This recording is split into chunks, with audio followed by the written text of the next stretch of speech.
بسم اللہ الرحمن الرحیم یا ایھا الذین آمنوا استعینوا بالصبر والصلاۃ ان اللہ مع الصابرین صدق اللہ مولانا العظیم قال رسول اللہ صلی اللہ علیہ وآلہ وسلم تعزوا عن مصائبكم بي أو كما قال عليه الصلاة والسلام رب اشرح لي صدري ويسر لي أمري واحلل عقدة من لساني يفقهوا قولي إن الله وملائكته يصلون على النبي يا أيها الذين آمنوا صلوا عليه وسلموا تسليما صلاة والسلام عليك يا رسول الله وعلى آلك وأصحابك يا حبيب الله صلاة والسلام عليك يا رسول الله وعلى آلك وأصحابك يا حبيب الله فاضل ذیشان مجاہد اسلام حضرت اللہ مولانا حافظ محمد منشا صاحب دامت برکاتہ انتہائی قابل احترام علماء کرام مہمانان عزیز وقار برادران اسلام حاضرین و سامعین، جس طرح کہ آپ سب لوگ بخوبی آگاہ ہیں، آج کی یہ محفل پاک جناب محترم حاجی گل محمد صاحب کے پوتے اور محبی فی اللہ عامر گل صاحب کے بیٹے عزیز القدر محمد ابو بکر مرحوم کے ایصال ثواب کے لیے ختم کل اس سلسلہ میں انعقاد پذیر ہے۔ دعا ہے کہ خالق کائنات اس محفل کو درجۂ قبولیت عطا فرمائے، محمد ابو بکر مرحوم کو مغفرت کاملہ عطا فرمائے، قبر کو جنت کے باغوں میں سے پاک بنائے۔ دلوں پہ جو جدائی کا زخم لگا ہے، ابو بکر کے اچانک وصال سے اہل خاندان کے دلوں پر جو جدائی کا زخم لگا ہے، اللہ تعالیٰ اسے صبر کا مرہم عطا فرمائے۔ ابھی کچھ دیر پہلے آپ نے اسی موضوع پر صبر کے حوالے سے بڑی خوبصورت گفتگو سنی ہے۔ میری جتنے بھی احباب سے ملاقات ہوئی ہے، ہر ایک نے محمد ابو بکر کی تعریف کی ہے کہ وہ ایک انوکھا نوجوان تھا، مسجد سے محبت، اللہ والوں سے محبت، غالباً پچھلے سال اعتکاف بھی بیٹھے تو بہت سارے لوگوں نے گواہی دی کہ محمد ابو بکر جو ہے وہ نیک سیرت نوجوان تھا اور دین سے محبت کرنے والا نوجوان تھا۔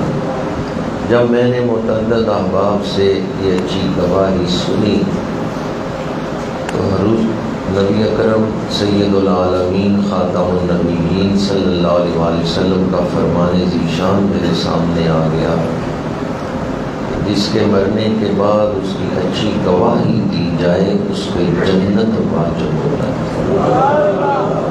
یہ اچھی گواہی جو ہے یہ جنت کے دروازے کھلوا دیتی ہے۔ اللہ تعالیٰ گواہگین پسماندگان کو صبر جمیل عطا فرمائے۔ ایک پروگرام ہمارا ہے جو ہم اپنی زندگی گزارنے کے لیے بناتے ہیں، اور ایک فیصلہ ہمارے خالق کا ہے جس نے ہمیں بنایا ہے۔ ہم اپنے ذہن، اپنی ترجیحات اور اپنی خواہشات کے مطابق پروگرام بناتے ہیں، اور اللہ کریم نے اپنی حکمت کے تحت فیصلے فرمائے ہیں۔ ہم صرف اپنا گھر چلانے اپنی ذات کی حد تک سوچتے ہیں، اور اللہ کریم نے تو کائنات بنائی ہے اور وہ کائنات کو چلا رہا ہے۔ اس لیے جہاں اللہ کا فیصلہ ہماری کسی خواہش سے ٹکرا جائے اور غیر متوقع طور پہ واقعہ پیش آ جائے، اس وقت شریعت مطہرہ نے ہمیں حکم دیا ہے کہ تم اللہ کے حکم کے آگے سر جھکا لو، اسی میں تمہارے لیے بہتری، اسی میں تمہارا نفع ہے۔ بچہ ابھی ماں کے پیٹ میں ہوتا ہے، دنیا میں نہیں آیا، اس کی عمر لکھ دی جاتی ہے، وقت لکھ دیا جاتا ہے کہ اس نے کب واپس آنا ہے، اس کے سانس اس وقت لکھ دیے گئے جب ابھی وہ ماں کے پیٹ میں ہے۔ اس لیے ہماری نظر تو اسباب پہ ہوتی ہے کہ فلاں واقعہ ہوا تو موت آ گئی، ہماری نظر اسباب پہ ہوتی ہے، لیکن میرا ایمان ہے اگر وہ سبب نہ بھی بنے پھر بھی جو سانس اللہ نے لکھے ہیں ہم اس سے ایک سانس بھی زیادہ نہیں لے سکتے۔ قُلْ لَن يُصِيبَنَا إِلَّا مَا كَتَبَ اللَّهُ لَنَا۔ قرآن پاک نے فرمایا، دو ٹوک اعلان کر دیا، محبوب فرما دیجئے ہمیں وہی پہنچے گا جس کا ہمارے رب نے ہمارے لیے فیصلہ فرما دیا، جو کچھ اس نے ہمارے لیے لکھ دیا ہے۔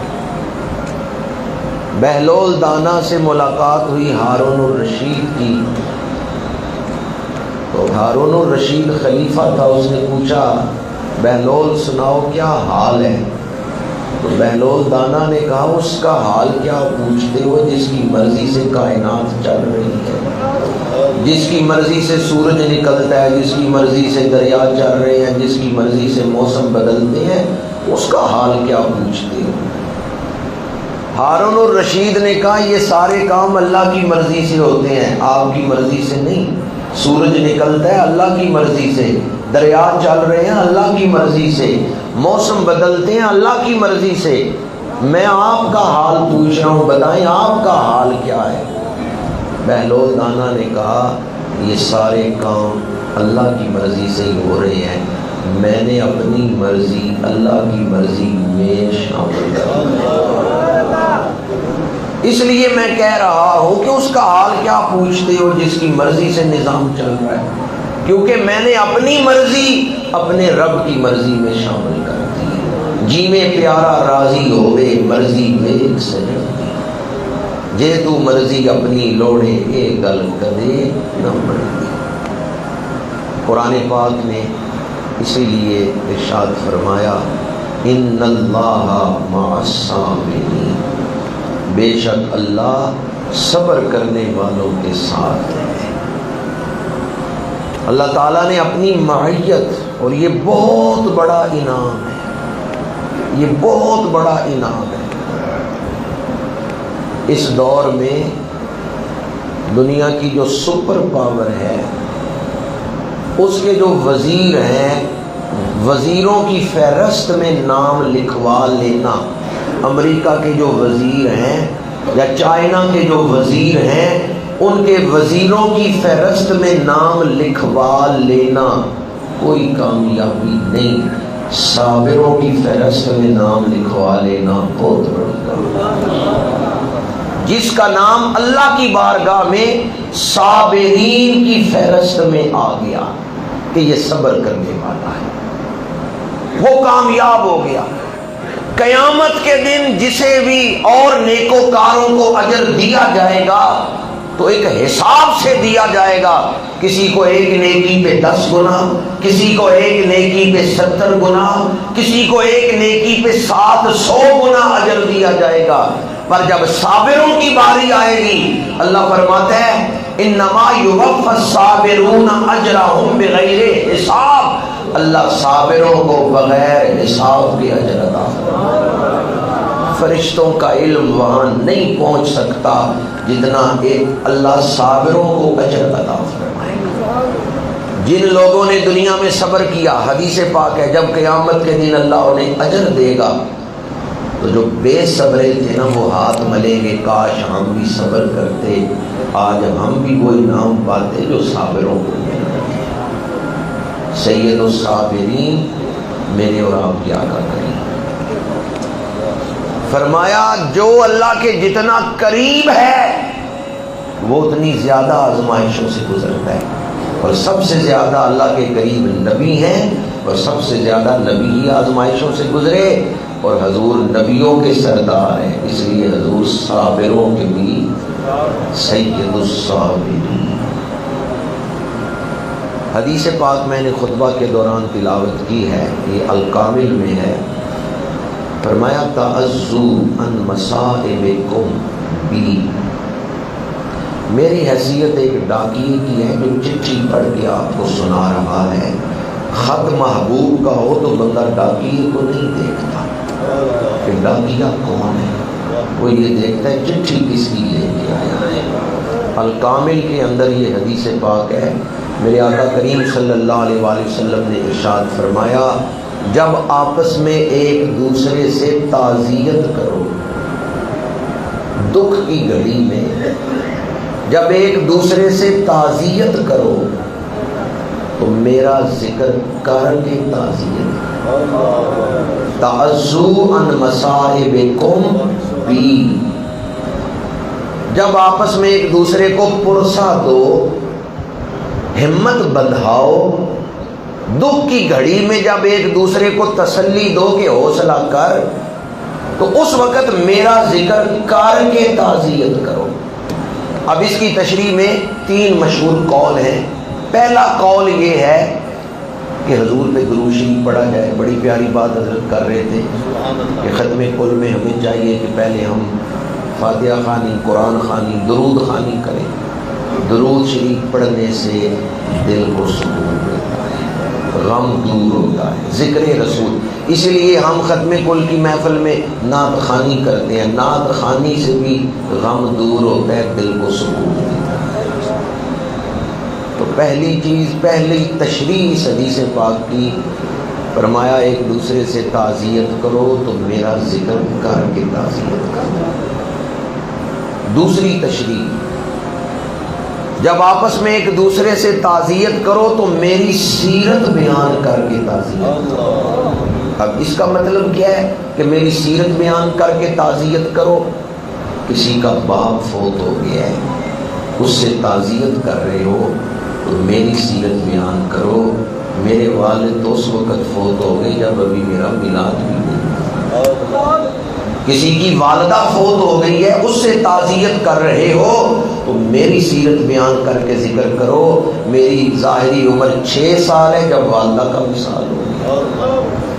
کسی کا بھائی فوت ہو گیا ہے، اس سے تعزیت کر رہے ہو تو میرے بھائی جعفر کا ذکر کر لو جو موتا کے میدان میں شہید ہوئے، میں نے بھائی کی جدائی کا دکھ بھی دیکھا ہے۔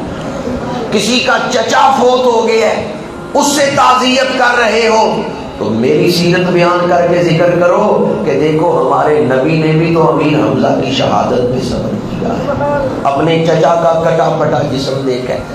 اور کسی کا بیٹا فوت ہو جائے تو میرے بیٹوں کے وصال کا ذکر کر کے تعزیت کرو۔ جناب ابراہیم حضور کی گود میں ہے، بیٹے کا وصال ہو گیا ہے، بخاری شریف کی حدیث پاک ہے، بیٹے کی لاش حضور کی گود میں ہے، آنکھوں سے آنسو چل رہے ہیں، اور اللہ کے رسول فرما رہے ہیں ابراہیم تیری جدائی میں دل دکھ محسوس کر رہے، آنکھوں سے آنسو نکل رہے ہیں، پر میں زبان سے کوئی ایسا لفظ نہیں نکالوں گا جو میرے رب کی رضا کے خلاف ہو۔ فرمایا جب آپس میں ایک دوسرے سے تعزیت کرو تو میری سیرت بیان کر کے جن دکھوں سے تم گزر رہے ہو اللہ کا نبی دکھوں سے گزر کے گیا۔ لقد کان لکم فی رسول اللہ اسوۃ حسنہ، رسول اللہ کی زندگی میں تمہارے لیے خوبصورت نمونہ ہے۔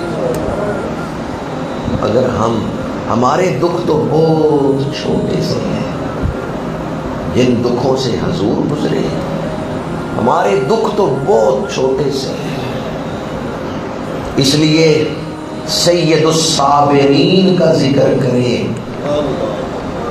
تو فرمایا میری سیرت بیان کر کے تعزیت کرو، اس سے دلوں کو سکون مل جائے گا۔ دو تشریحات میں نے بیان کی، ایک تو درود شریف پڑھیں، نعت شریف پڑھیں، یہ حضور کا ذکر ہے، یہ کر کے تعزیت کریں، اور دوسری تشریح یہ ہے حضور کی سیرت، حضور کا صبر بیان کر کے تعزیت کریں۔ کل جہاں بالکل جو ایسا نہیں کہ کر کچھ نہیں سکتے تھے، ہم تو کر کچھ نہیں سکتے، ان کی تو دعا اس مقام پر ہے، دعا نہ کریں صرف نگاہ اٹھائیں قبلہ بدل جاتا ہے۔ حضور دعا فرماتے طائف والوں میں عذاب آ جاتا، لیکن میرے آقا کریم نے طائف والوں کے لیے رحمت مانگی ہے، ہدایت مانگی ہے۔ تو وہ جو اللہ کے مختار پیغمبر ہیں وہ بھی دکھ کو مسکرا کے سینے لگا رہے ہیں۔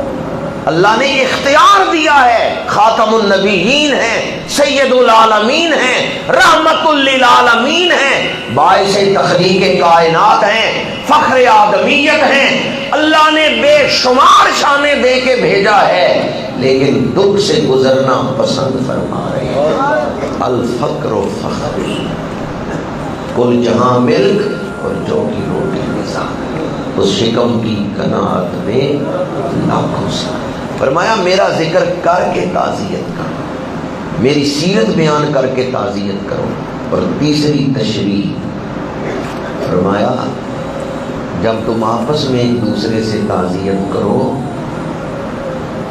تو صرف آپس میں تعزیت نہ کرو، میرے ساتھ بھی تعزیت کرو، کیونکہ جو فوت ہوا ہے وہ میرا بھی امت ہے، اور میرا تعلق کیا ہے امت کے ساتھ؟ عزیز علیہ ما عنتم حریص علیکم بالمؤمنین رؤوف رحیم۔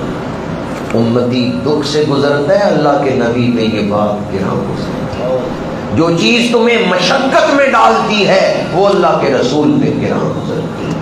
اس لیے تیسری تشریح یہ کی گئی ہے کہ جب آپس میں ایک دوسرے سے تعزیت کرو تو فرمایا میرے ساتھ بھی تعزیت کرو، کیونکہ نبی تمہاری جانوں سے بھی زیادہ تمہارے قریب ہے۔ کوئی ماں باپ اپنی اولاد سے اتنا پیار نہیں کر سکتے جتنا پیار حضور اپنی امت کے ساتھ کرتے۔ عوام شریف میں ایک دفعہ گیا، میں صرف ان بزرگوں سے ملنے کے لیے گیا، ان کا جوان بیٹا تھا، تو اس کے ساتھ ایک حادثہ پیش آیا، ایک ہی بیٹا تھا، تو وہ تہجد کے وقت اٹھ کے بڑا روتے تھے۔ سید العالمین صلی اللہ علیہ وآلہ وسلم کی زیارت ہوئی، آپ نے فرمایا تو رویا نہ کر، یہ جب صبح اٹھ کے آہوزاری کرتا ہے اس سے میرے دل کو بڑی تکلیف ہے۔ حالانکہ ان کا بچہ فوت نہیں ہوا تھا، تکلیف ہوئی تھی، اب نارمل ہو گیا تھا، تو فرمایا یہ ٹھیک ہو جائے گا، تو یہ جو صبح اٹھ کے روتا ہے نا اس سے مجھے بڑی تکلیف۔ میرے آقا کریم صلی اللہ علیہ وآلہ وسلم ہمارے ظاہر کو بھی دیکھ رہے ہیں، ہمارے دلوں کو بھی دیکھ رہے ہیں، اس لیے امتی جب غم سے گزرتا ہے حضور پہ بھی یہ بات گراں گزرتی ہے۔ النبی اولا بالمؤمنین من انفسہم۔ میں نے آپ کے سامنے حدیث پاک بیان کی، حضرت شاہ ولی اللہ محدث دہلوی کے حوالے سے ہے کہ وصال کا وقت آیا تو پریشان ہو گئے، پھر مسکرانے لگے، کسی نے پوچھا یہ حالت کیوں بدل گئی ہے؟ فرماتے ہیں پہلے میں غمگین ہوا، بچے بھی چھوٹے ہیں، وقت آ گیا ہے، رسول اللہ صلی اللہ علیہ وآلہ وسلم کی زیارت ہوئی، آپ نے فرمایا غم کیا کرتا ہے، جیسے تیرے بچے ویسے غم نہ کر۔ حضور اپنی امت کے احوال سے باخبر ہے۔ تعزو ان مصائبکم بی، فرمایا دکھوں میں جب ایک دوسرے سے تعزیت کرو، میرا ذکر کر کے، میری سیرت بیان کر کے، اور میرے ساتھ بھی تعزیت یعنی میری طرف دھیان کرو کہ اللہ کا نبی تمہارے غم میں شریک ہے، اللہ کا نبی تمہارے غم بانٹنے والا ہے۔ دکھ عارضی ہے، یہ بات یاد رکھیں، غم ہمیشہ رہنے والا، جیسے خوشی کے بارے میں ہے نا کہ خوشی بھی ہمیشہ نہیں رہتی، غم بھی ہمیشہ رہنے والا نہیں۔ جو بچہ ہم سے جدا ہوئے نا انشاءاللہ اس سے ملاقات ہوگی، تھوڑے عرصے کے لیے جدائی ہے، کوئی پکی جدائی تو نہیں کہ آس موکی نہیں ہے۔ یا ایتھا النفس المطمئنہ ارجعی الی ربک راضیۃ مرضیہ، آگے کیا ہے؟ میں تائید کروا رہا ہوں، حفاظ کرام بیٹھے ہیں، قرآن کہتا ہے جب مومن پہ موت آتی ہے اللہ فرماتا ہے اے اطمینان والے شخص آ جا واپس اپنے رب کی بات، اللہ تیرے اوپر راضی ہے، تو اپنے رب پہ راضی ہے۔ فادخلی فی عبادی، وہ جن کی محبت میں تو نے زندگی گزاری، جن کی جدائی میں تڑپتا تھا، جدائی کا وقت ختم ہو گیا ہے، اب ملن کی گھڑی آ گئی، جدائی کا وقت ختم ہو گیا ہے، اب وصل کی گھڑی آ گئی۔ فادخلی فی عبادی وادخلی جنتی، دنیا کی محفل چھوڑ میرے بندوں سے آ کے ملاقات کر۔ داتا صاحب سے محبت کرتا تھا، ملاقات نہیں ہوئی، وہ جدائی کا وقت گزر گیا ہے، اب یہ موت کا وقت مرشدوں سے ملاقات کرتا ہے۔ احد میں 70 صحابہ کرام شہید ہوئے۔ جب میرے آقا کریم واپس مدینہ منورہ پہنچے تو آپ نے فرمایا احد میں جتنے شہید ہوئے ہیں سارے جنت میں اکٹھے ہوئے ہیں ایک محفل میں۔ کہاں اکٹھے ہوئے ہیں؟ شہید کتنے ہوئے ہیں؟ یہ حدیث میں اس لیے سنا رہا ہوں کہ اہل ایمان اور بخشی ہوئی روحیں موت کے بعد ان کی آپس میں ملاقات ہوتی ہے، موت کے بعد آپس میں ملاقات ہوتی ہے۔ یہ جدائی وقتی ہے، یہ جدائی عارضی ہے، یہ جدائی تھوڑی دیر کے لیے۔ فرمایا احد میں 70 شہید ہوئے ہیں، آج جنت میں سارے اکٹھے ہوئے ہیں، اور انہوں نے رب کی بارگاہ میں مل کے ایک دعا کی ہے، یا اللہ ہماری جدائی پر جو صبر کر رہے ہیں انہیں بھی وہ اجر دے جو ہمیں دیا ہے۔ جب وہ کون دے جو دعا کر رہے ہیں؟ وہ شہید ہے۔ وہ کون ہے؟ احد کے شہید ہیں، اور دعا کیا کر رہے ہیں؟ یا اللہ ہم شہید ہوئے، ہمارے جسم تلواروں سے چھلنی ہوئے، جسم کٹے، ہماری جدائی پر ہمارے پچھلے اہل خاندان جو صبر کر رہے ہیں، ہمیں تو نے بڑی عزتیں دی، جنت دی، اپنا قرب دیا، یا اللہ جو صبر کر رہے ہیں ان کو بھی ایسا ہی اجر دے۔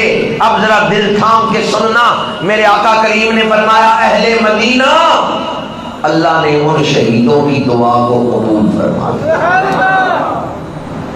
اللہ تمہیں بھی وہ اجر عطا کرے گا اے صبر کرنے والوں۔ فرمایا اے شہدائے احد کی جدائی پہ صبر کرنے والوں، اللہ تمہیں بھی ان کا قرب عطا فرمائے گا۔ تو اس حدیث سے دو باتیں تو واضح ہیں، بہت سارے نکات ہیں۔ ایک تو یہ کہ موت کے بعد آپس میں ملاقات ہوتی ہے، بلکہ بعض اوقات تو ایسا ہوتا ہے مرشد کی روح آ جاتی ہے مرید کو لینے کے لیے۔ کئی دفعہ حضور کرم فرماتے ہیں، میاں والی جیل میں غازی علم الدین شہید کو تختہ دار پہ چڑھانے لگے تو غازی صاحب مسکرا رہے ہیں، جلاد نے کہا 21 سال تیری عمر ہے، موت تیرے سامنے ہے، تو تختہ دار پہ کھڑے ہو کے تو مسکرا رہا ہے؟ میں نے بڑے بڑے بہادروں کو تختہ دار پہ چڑھایا، میں نے دیکھا ان کی بہادری ختم ہو گئی، میں نے بڑے بڑے جری جوانوں کے سامنے جب موت کا پھندا لہرایا ان کی بہادری ختم ہو گئی۔ اے علم الدین 21 سال تیری عمر، موت تیرے سامنے ہے، تو مسکرا رہا ہے، میری عقل چکر آ گئی ہے، کیا تجھے موت کا غم نہیں، مرنے کا خوف نہیں؟ علم الدین نے جواب دیا ہے جلاد تو نے آج تک ڈاکوؤں کو، قاتلوں کو، بدگماشوں کو تختہ دار پہ چڑھایا ہے، تو نے آج تک کسی عاشق رسول کو نہیں تختہ دار پہ چڑھایا۔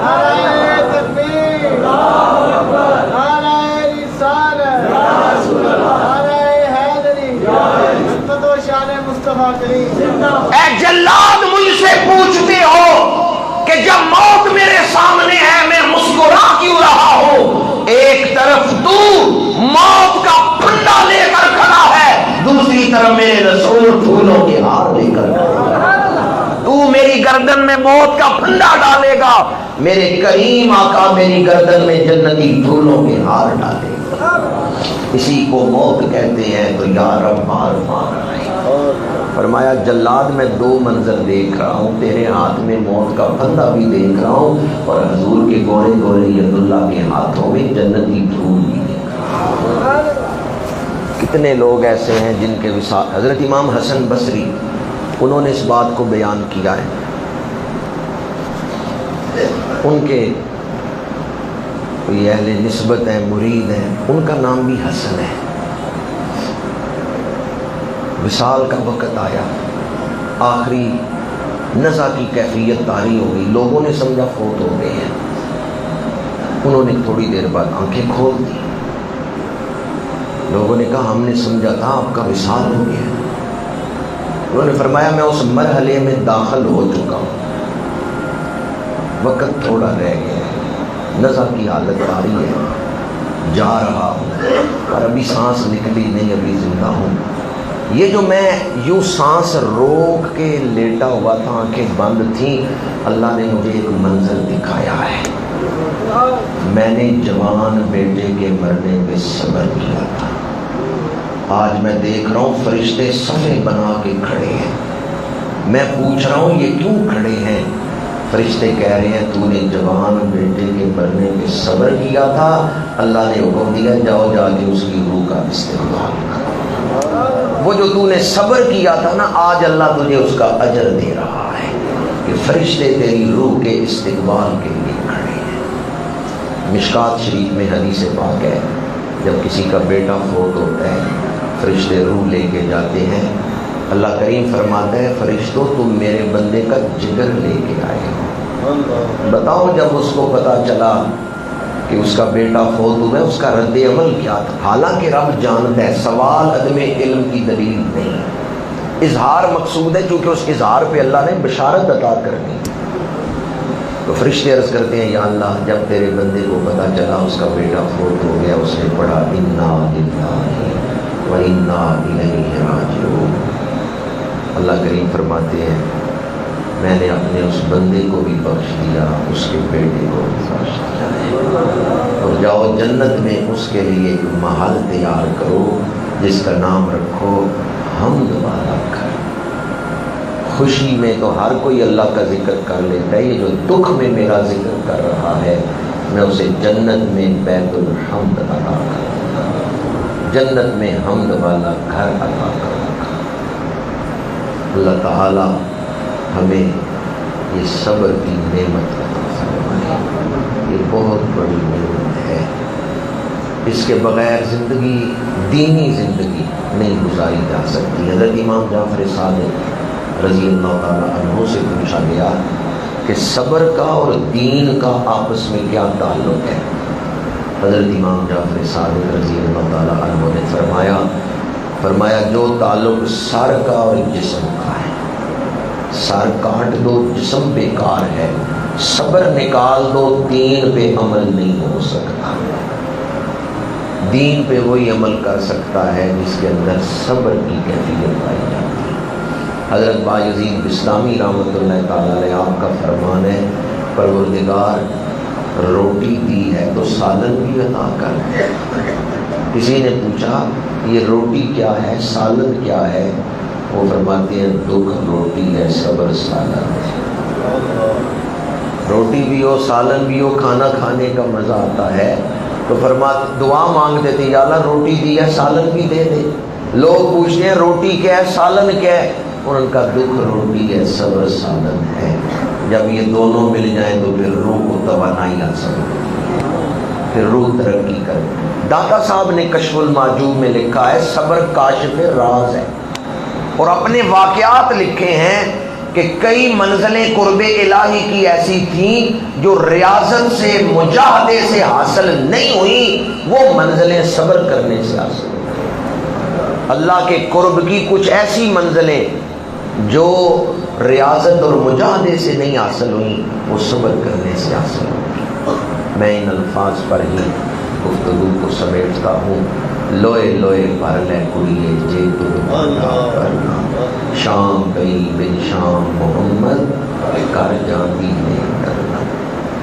اور بار دیگر یہ بات عرض کر رہا ہوں، ایک وظیفہ بیان کر رہا ہوں صبر کے لیے، اگر کسی کے دل کو صبر نہ آئے، کیونکہ محبت جو ہے نا وہ جوش مارتی ہے۔ جب کوئی عزیز جدا ہوتا ہے، اس کا چہرہ سامنے آتا ہے، اس کی خوبصورت باتیں یاد آتی ہیں، محبت جوش مارتی ہے، پھر بندہ بے صبری کی طرف چل سکتا ہے، ضروری نہیں چلے، چل سکتا ہے۔ میرے آقا کریم حضور فرما رہے ہیں، ایک صحابیہ حاضر ہوئی، بوڑھی ماں حاضر ہوئی، یا رسول اللہ صلی اللہ علیہ وسلم میرا بیٹا جنگ میں شہید ہو گیا ہے، میں یہ پوچھنے آئی ہوں وہ جنتی ہے یا دوزخی؟ میرے آقا کریم نے فرمایا تو کیوں پوچھتی ہے؟ یا رسول اللہ اگر وہ بخشا گیا ہے تو میں صبر کروں گی، اور اگر اس کی شہادت قبول نہیں ہوئی تو جزا فضا کروں گی، بیٹا بھی چلا گیا اور شہادت بھی قبول نہیں ہوئی۔ دوسرے ہی لمحے میرے آقا کریم نے فرمایا تیرا بیٹا اس وقت جنت الفردوس میں ہے، سر عرش پر ہے تیری گزر، دل فرش پر ہے تیری نظر، ملکوت و ملک میں کیا ہے وہ جو تجھ پہ اعلان ہے۔ فرمایا تیرا بیٹا اس وقت جنت الفردوس میں ہے۔ صحابیہ یہ کہتے ہوئے واپس پلٹی، واہ واہ یا حارثہ، واہ واہ یا حارثہ، واہ واہ میرے بیٹے تو کامیاب ہو گیا۔ صحابہ عرض کرتے ہیں یا رسول اللہ صلی اللہ علیہ وسلم ماں ہے، اس کو صبر نہیں آ رہا۔ حضور وضو فرما رہے تھے، کلی کا پانی ایک برتن میں لیا گیا، فرمایا یہ پانی اس ماں کو پلاؤ، اس کے دل کو صبر آ جائے گا۔ وہ حضور کے وضو مبارک کا پانی اس بوڑھی ماں کو پلایا گیا جس کا جوان بیٹا شہید ہوا تھا، اس کے دل کو سکون آ گیا، صبر آ گیا۔ آج ہمیں وہ شانوں والا پانی تو نہیں مل سکتا۔ شارحین حدیث نے اس حدیث کی شرح میں لکھا ہے، جس پہ چاہے حضور کرم فرما سکتے ہیں، زیارت کروا سکتے ہیں۔ عام لوگوں کے لیے ایک وظیفہ اس حدیث کی شرح میں لکھا گیا ہے کہ حضور کے نالین پاک کا نقش یا حضور کے امامہ شریف کا نقش، یہ مکتبوں سے مل جاتا ہے، اسلامی مکتبوں سے، وہ لے لیں، اسے جگ میں ڈال لیں، پانی ڈال لیں، وہ پانی پئیں، جیسے تعویذ ڈال دیتے ہیں جگ میں، اس طرح حضور کے امامہ شریف یا حضور کے نالین پاک کا نقش لے کے جگ میں ڈال لیں، وہ پانی پئیں تو دل کو سکون آ جائے۔ یہ ایک وظیفہ ہے صبر حاصل کرنے کے لیے، اور نسبت رسول سے اپنے دل پر صبر کا دروازہ کھلوانے کے لیے۔ اللہ تعالیٰ اس خاندان کو صبر جمیل عطا فرمائے، اور اللہ تعالیٰ ہمارے عزیز محمد ابو بکر کے درجات کو بلندی عطا فرمائے۔ وآخر دعوانا ان الحمد للہ رب العالمین۔